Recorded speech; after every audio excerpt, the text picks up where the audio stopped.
Ada 3 sikap anti bebas berpendapat dan 3-tiganya bahaya. Yang pertama apa? Anti bebas berpendapat itu biasanya orang terus menyingkirkan yang benar, membela yang salah.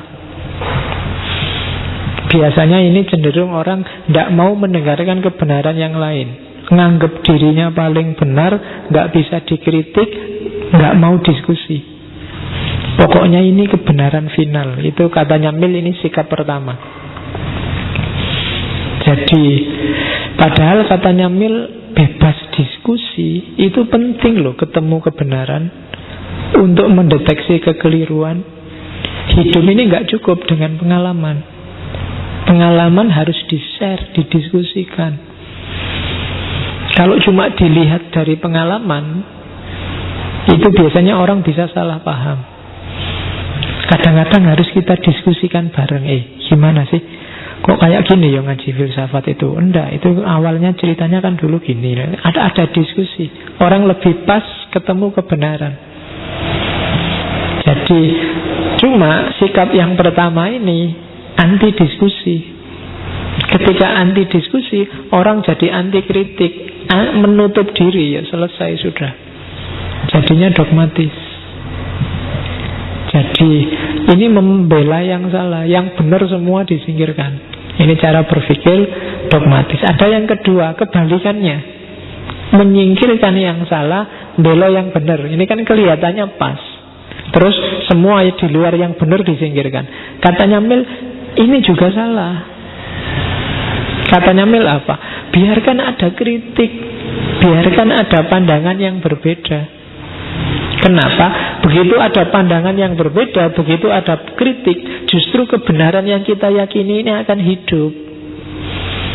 Kalau kita anti kritik, kebenaran yang kita yakini mati.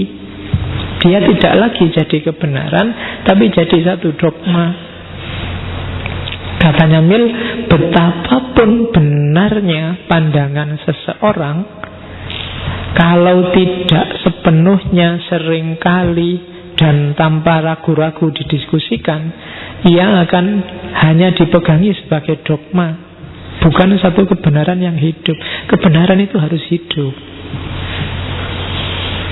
Jadi selalu didialogkan dengan realitas, dengan perspektif yang lain yang berbeda. Kalau enggak, sebenarnya kamu tidak memegangi kebenaran, tapi memegangi dogma. Yang kedua, kalau pandangan-pandangan yang salah itu tidak kamu izinkan untuk muncul, maka sebenarnya kamu sedang taklid pada pikiranmu sendiri. Pandangan yang salah akan membantu kebenaran memiliki alasan yang kuat. Begitu ada pandangan muncul dan ini salah, yang benar ini kan bisa bantah yang salah itu. Ketika yang benar bantah yang salah, yang benar ini jadi semakin kuat. Maka jangan anti kritik. Biar aja ada orang punya pendapat yang berbeda, jawablah. Kebenaranmu akan semakin kuat. Hari ini kan kita alergi kalau ada orang punya pendapat berbeda. Arahmu kan selalu, misalnya kalau dalam agama kan kita selalu mengkritik, itu aliran garis keras, oh itu aliran kaku, itu aliran Wahabi, itu kan selalu begitu. Sebenarnya gaya kita sama kayak mereka yang kita kritik. Kita tidak membuka diri, tidak membiarkan suara mereka muncul.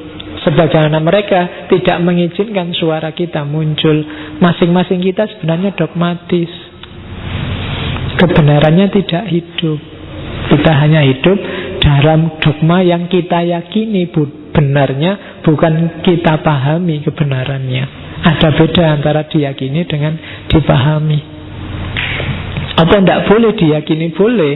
Tapi kalau keyakinan itu tidak hidup, tidak dialog dalam realitas, dalam berbagai perspektif yang berbeda, ya dia jadi mati, jadi dogma.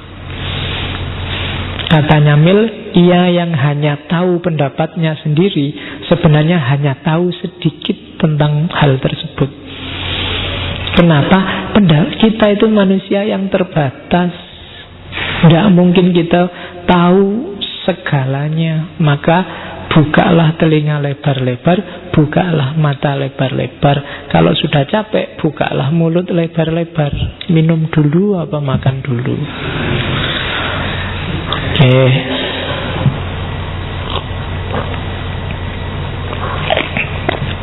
Dan yang ketiga, kalau muncul pandangan yang berbeda dan itu keliru, terus konflik. Bahagialah dengan adanya konflik. Dengan konflik itu, kebenaran yang kamu yakini benarnya akan semakin jernih. Kalau memang kamu benar, diserang dari manapun, alhamdulillah, semakin kuat, semakin jernih, semakin tangguh, semakin terbukti bahwa kebenaranmu itu memang valid dan hidup. Tidak sekedar diyakini membuta, tidak sekedar pacarku paling cakep, tapi kamu bisa menjelaskan, coba lihat kulitnya putih, rambutnya panjang, kakinya 4, kan bisa dijelaskan begitu. Tidak, itu contohnya, maksudnya bisa dijelaskan. Jadi itu sikap bebas, menyingkirkan yang salah, membela yang benar. Ada juga yang semacam ini, mix. Sudahlah, dalam yang benar itu ada yang salah, dalam yang salah itu ada kebenarannya, digabungkan. Ada sikap kayak gini. Boleh sikap kayak gini, tapi sikap ini juga kalau tidak disertai kebebasan berpendapat, jatuhnya juga dogmatis. Harus tetap terbuka, diskusi. Karena sikap ini sebenarnya, dalam tanda petik ya, lebih tidak jelas daripada dua sikap sebelumnya. Kalau dua sikap sebelumnya, orang punya keyakinan. Kalau di sikap yang ketiga ini, orang tidak punya sama sekali keyakinan akan kebenaran. Kalau ada orang berpendapat, oh, pendapatmu itu ada benarnya juga, ada salahnya. Pendapatku juga ada benarnya juga, ada salahnya. Lo terus yang diyakini sing ndi? Tidak bisa hidup kamu malahan. Lebih enak punya keyakinan tapi terbuka. Maka untuk sikap yang ketiga ini, ya sudah, carilah yang menurut kamu derajat benarnya paling tinggi. Terus kamu yakini, tapi sambil tetap terbuka. Kalau di yang ketiga ini kan memang serba ragu-ragu. Pacarmu cakep enggak? Ya bisa cakep, bisa enggak. Kamu bahagia enggak? Ya bisa bahagia, bisa enggak. Ngaji filsafat itu penting gak? Ya bisa penting, bisa enggak, itu susah. Mending kamu punya keyakinan enggak penting mbak, karena A, B, C, D. Loh jangan dulu gitu, kan penting dia, ada A, B, C. Itu kan dialog terus, ketemu keyakinan. Jadi diskusi yang bebas akan menjernihkan persoalan. Jadi, dan untuk diskusi yang bebas, ya harus bebas berpendapat. Oke, kecuali ngaji ya. Ngaji ini harusnya kalau waktunya agak panjang kita ada dialog yang lama gitu. Cuma kalau tak kasih dialog, materinya kepotong setengah. Terus kamu ngajinya nggak paham, dialognya juga nggak jelas. Akhirnya sama aja. Mending kan salahnya satu, ngajinya nggak paham gitu dok kan. Nanti kalau ada dialognya, ya. Kalau ada dialognya kan salahnya dua, ngajinya nggak paham dan dialognya nggak jelas. Nah ini ngajinya alhamdulillah salahnya cuma satu. Oke, jadi itu sikap yang ketiga. Oke, ini loh untungnya bebas berpendapat, katanya Mill. Yang pertama apa? Dengan bebas berpendapat, ya tadi kreatif. Akan muncul ide-ide baru terus. Salah ya ditolak, kan simple. Siapa ngerti bagus. Akan lahir inovasi baru, pandangan baru, gagasan baru. Kalau ide baru dilarang muncul, orang harus mikir sesuai aturan sebelumnya, sains gak akan berkembang seperti sekarang. Bahkan termasuk sains agama, ilmu agama. Gak akan lahir fikih dengan puluhan ratusan mazhab. Gak akan lahir tasawuf dengan banyak torekot. Gak akan lahir ilmu kalam dengan banyak aliran. Semua itu lahir karena orang bebas berpendapat, termasuk dalam ilmu agama. Oke, terus yang kedua, Dengan dibuka orang bebas berpendapat, ide-ide jadi hidup. Dia benar-benar jadi pikiran, tidak sekedar asumsi, tidak sekedar prasangka. Karena dia tangguh, bisa dikritik tapi bisa bertahan juga dari kritik atau bisa membalas kritik. Itu kan hidup, dialektis, bisa dialog dengan kenyataan. Yang ketiga sama, menjaga agar pendapatnya tetap hidup. Dan yang keempat, ini tadi yang tujuannya, dengan kebebasan berpendapat diizinkan, tidak akan lahir tirani mayoritas. Suara yang paling kecil pun silahkan didengar. Cuma tidak harus disetujui. Wong namanya pendapat bisa salah, bisa benar. Kalau keliru ya dibantah, kalau benar ya diakui. Kan gitu rumusnya. Jadi jangan sebelum bersuara sudah dibungkam. Itu namanya tirani. Silahkan pendapatmu apa, kan gitu. Baru kalau benar diterima, oke, di ACC. Kalau salah ya dibantah. Jadi rumus kebebasan berpendapat kan semacam itu. Oke. Nah, yang kedua, kebebasan bertindak. Lanjutan dari orang bebas berpendapat, harusnya orang juga bebas bertindak. Kenapa? Karena tadi orang itu butuh bahagia, dan bahagia ini mensyaratkan orang bebas. Tidak mungkin orang yang terikat bisa bahagia. Kenapa nggak diseragamkan aja, Pak? Tidak bisa. Katanya Mill, tidak ada kebahagiaan universal. Apa yang membuat bahagia itu berbeda antara satu orang dengan orang yang lainnya. Mungkin temanmu yang satu sekedar ditraktir di angkringan depan itu sudah senengnya luar biasa. Sementara yang satu kalau belum masuk restoran, belum masuk KFC, belum masuk Solaria, belum masuk, ndak apa angkringan, ndak level. Kan gitu, beda yang bikin orang bahagia. Yang kedua, orang itu kan pengalamannya beda-beda, cara hidupnya beda-beda, sehingga yang membuat dia bahagia beda-beda. Bahkan tidak cuma beda-beda dari segi ruang, dari segi waktu juga beda-beda. Dulu yang bikin kita bahagia apa, sekarang yang bikin kita bahagia apa, kan beda. Dulu waktu kecil dikasih uang 1.000 aja kita senengnya setengah mati. Tapi sekarang uang 1.000 buat apa? Buat kencing aja tidak bisa, sekarang 2.000. Kalau kalian kencing bayar 5.000, nggak ada kembaliannya, paling diminta kencing lagi, sekali lagi aja mas. Saya pengalaman nggak ada kembaliannya, bingung nyari kembalian gimana. Yang jaga kencing terus guyon, kencing aja sekali lagi mas, biar nggak pas. Iya wis entek isine. Oke. Jadi itu kan beda. Dulu seneng dikasih 1.000, sekarang biasa, nggak kaget.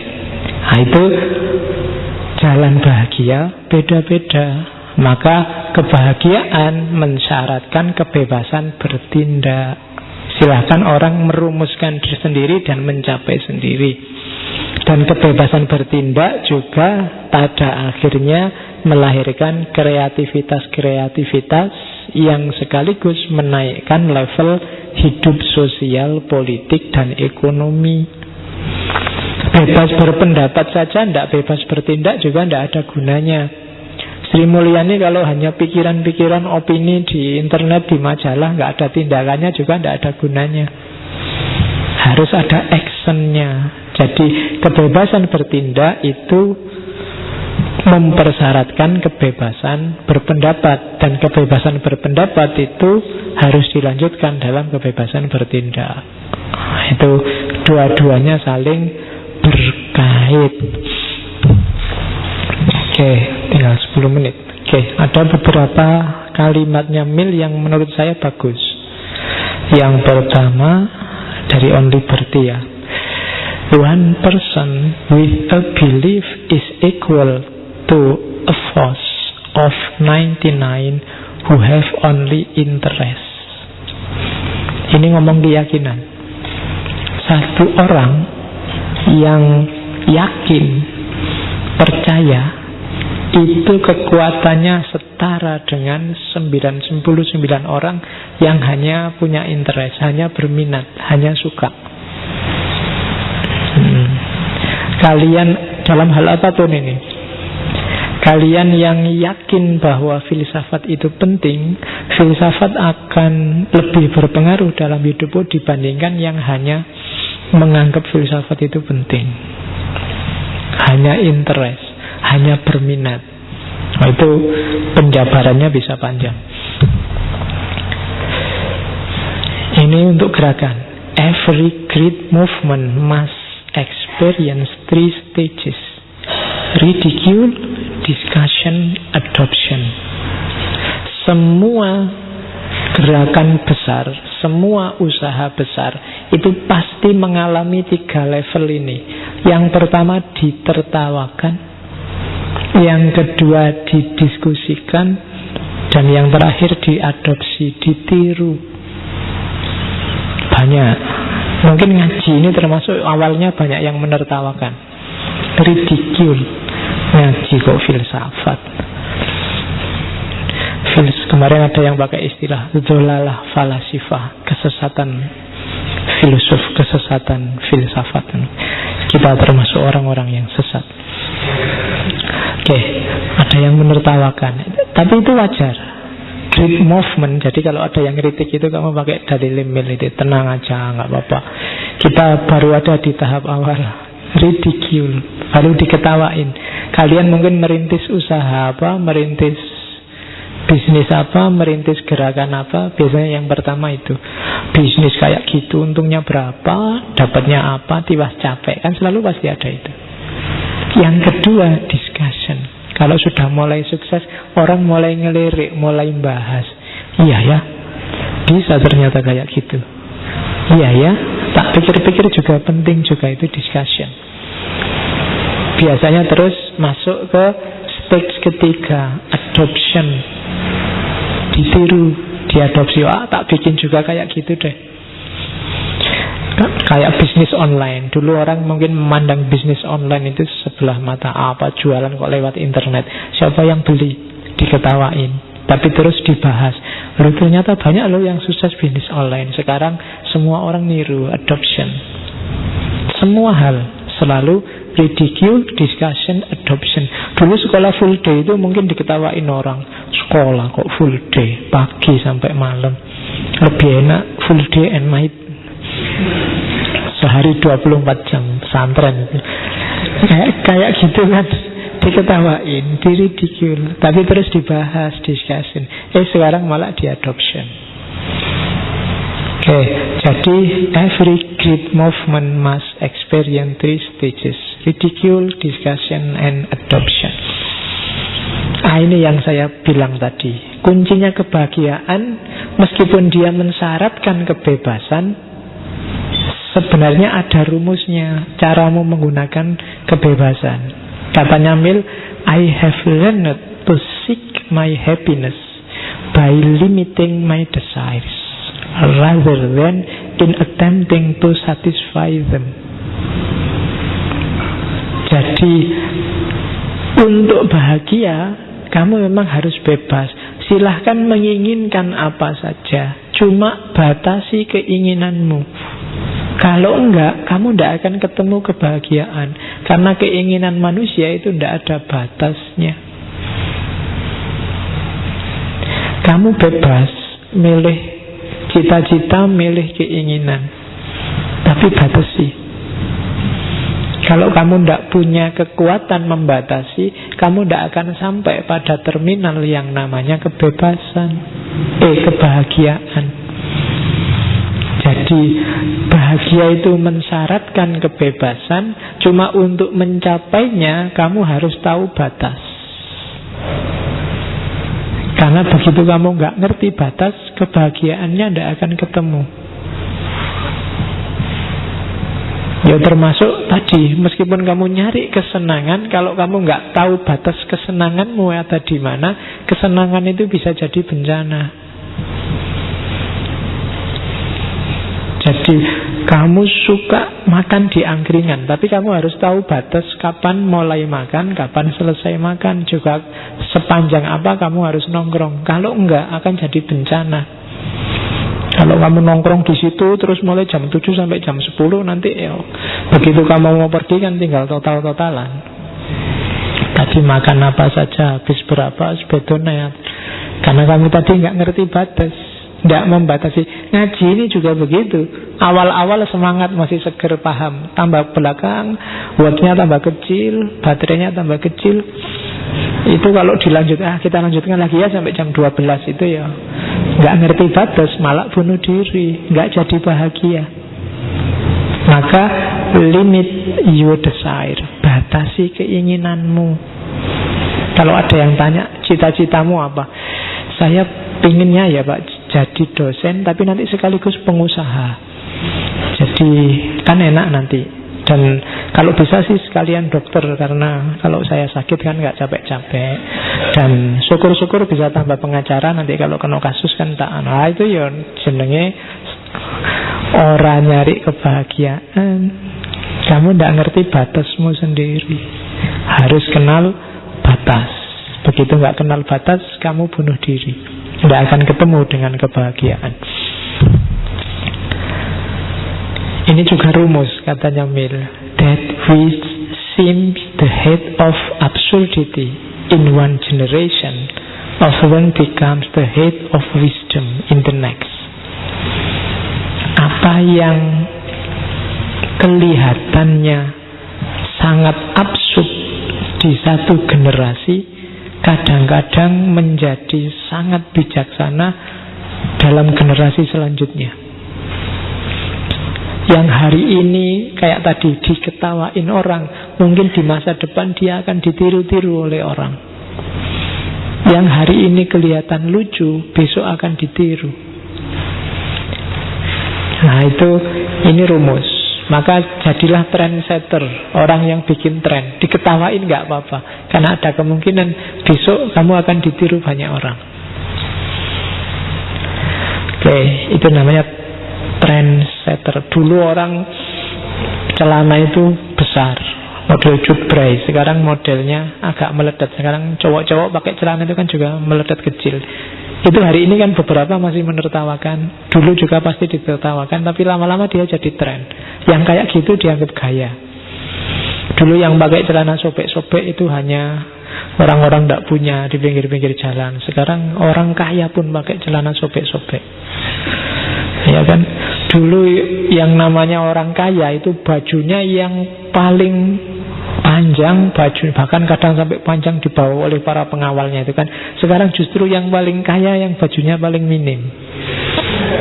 Selebritis itu kan bajunya paling minim. Itu yang awalnya diketawain kadang-kadang bisa jadi tren selanjutnya. Itu ini semacam rumus katanya Mill. Kadang-kadang begitu. Oke. There are many truths of which the full meaning cannot be realized until personal experience has brought it home. Ada banyak kebenaran yang maknanya sepenuhnya tidak bisa disadari. Beda ya antara dimengerti dengan disadari. Sampai pengalaman pribadi membawanya. Banyak hal yang sudah kita pahami, tapi dia tidak akan bisa kamu sadari sepenuhnya kebenarannya sebelum kamu alami sendiri. Maksudnya itu. Hari ini mungkin yang belum kawin sudah ngerti full teorinya kawin itu kayak gimana. Tekniknya bahkan sudah hafal. Tapi kamu nggak akan paham yang sejati sebelum kawin. Nah itu contohnya. Contoh liane golek dhewe. Yang paling gampang itu. Jadi banyak hal yang hanya bisa kamu pahami sepenuhnya maknanya kalau kamu sudah menjalani. Kalau hanya teori belum. Itu maunya Mill. Ini yang terakhir. Saya tidak tahu, saya ketemu kalimat bagus ini dari bukunya Mill. Marriage is the only form of slavery permitted by law. pernikahan itu satu-satunya bentuk perbudakan yang sah secara hukum. Oh, itu panjang diskusinya. Kalau kita bahas sekarang, kamu nggak jadi ngantuk. Padahal kalau kamu nggak ngantuk, nggak tidur. Tidur itu kan fitrah. Jadi bahanmu aja. Kenapa sampai orang sekelas Mil ngomong semacam ini? Oke, alhamdulillah sudah selesai ngaji kita tentang John Stuart Mill.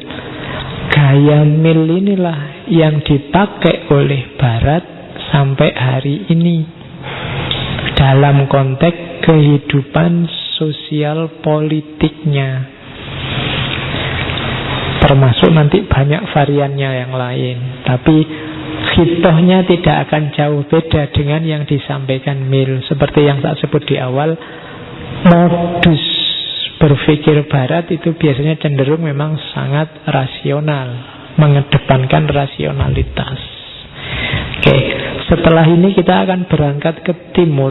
Masih ada 3 minggu di bulan Agustus. Minggu depan pas 17. Saya tidak tahu libur apa enggak. Kalau enggak libur kita akan ngomong Soekarno, tentang kebebasan. Terus ya, kalau libur ya berarti Soekarno kita pas, karena kemarin kita sudah ngomong Soekarno sedikit. Tanya takmirnya ya libur apa enggak. Terus Rebu selanjutnya kita ke Islam ya. Kita ketemu konsep kebebasan milik kita. Saya ingin ngambil sampel Mu'tazilah sebenarnya, tapi di Indonesia kelihatannya pengikutnya jarang. Kita ambil yang mayoritas. Saya ngambil Asy'ariyah. Saya ambil tokohnya Abu Hasan Asy'ari. Dia punya teori kebebasan yang unik. Nanti sambungannya teori minggu lalu tentang free will and determinism. Dan yang terakhir, saya ingin masuk ke dunia yang lebih dalam, dunia tasawuf. Saya ingin ngomong kebebasan menurut Ibnu Arabi. Itu nanti Agustus terakhir. Sebenarnya saya pinginnya satu lagi, tradisi timur. Ada tokoh yang mirip-mirip dengan Soekarno secara spiritual. Mungkin ilhamnya Soekarno dari sana, Krishnamurti. Dia punya konsep kebebasan yang khas timur juga. Jadi bedanya timur sama barat itu, kalau orang timur yang namanya kebebasan itu justru membebaskan manusia dari dirinya sendiri, dari egoismenya. Sementara kebebasan kalau yang di barat itu bagaimana manusia merealisasikan egoismenya. Bedanya di situ. Dan kita akan ketemu minggu-minggu depan. Oke, alhamdulillah sesi malam hari ini kita cukupkan sekian. Wallahul muwafiq, wallahu a'lam bissawab, wal afwu minkum, wassalamualaikum warahmatullahi wabarakatuh.